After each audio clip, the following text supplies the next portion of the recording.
Welcome back to Brighten Your Stitch, and we're going to be doing the little bumblebee. So as I'm wrapping up my French knots, I'm using the same color for my bumblebee, and I'm a little bit stingy when it comes to my thread, and so oftentimes I won't even tie it off. I'll just move on to the next thing that has the same color thread. So in this case, I'm moving straight from the French knot to the bumblebee, and you will see that I'm not even tying off my thread in between. Just make sure when you're stretching across the fabric that you're not pulling too hard, creating any kind of bubbles. So I'm going to be filling this with a satin stitch, and in this case all you're going to do is fill in the shape to your best abilities, and it's okay if it comes out looking a little straight.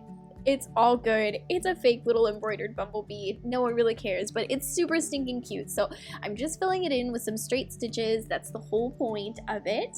And in between my segments, I'm just making sure that everything looks really nice, that my outline is filled in, that my stitches look really smooth. And when I'm ready to move on to the next section of the bee, I'm just going straight over. Again, I'm kind of stingy with this. I don't think it's worth making the knot. So I'm going to fill in this yellow section. We're going to fill in the black. We're going to do the little wings, and I think it's going to turn out really adorable.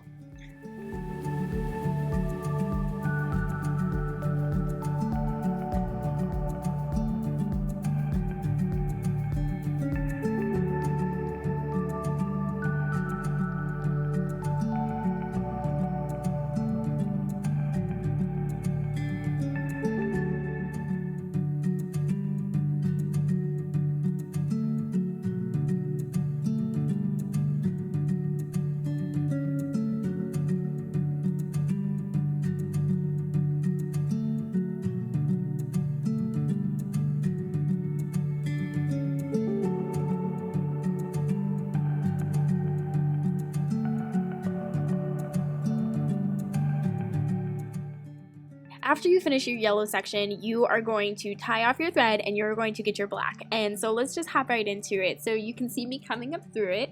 Again, I'm just filling it in with little straight lines. That's the whole point of a satin stitch. And I'm just making sure that all of my lines are nice and neat, and that I'm making sure that my satin stitch is nice and smooth, because you don't want to see all of those little tiny lines that led to the buildup. You want to cover them nice and smooth afterwards, and sometimes just a couple extra stitches are so worth it. So I'm going to fill in this last little stitch on this body, and I'm going to move right over to the next one, and then we're going to do the wings together.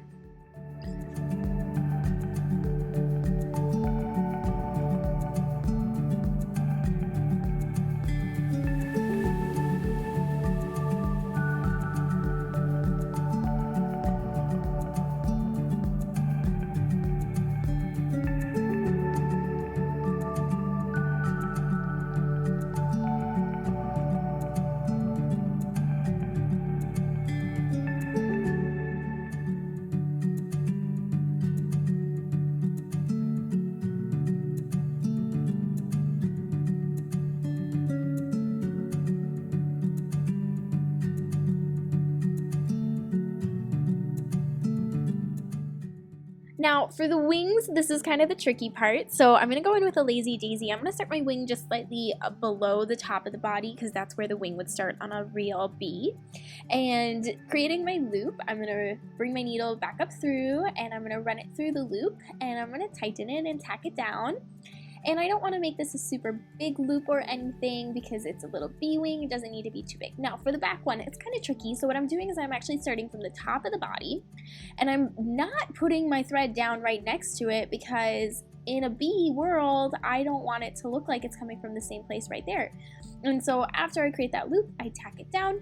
It turns out super cute. It's okay that it's not perfect. I know it doesn't look exactly right, but it looks totally fine in my opinion. So I think it turned out really adorable, and I hope yours does too.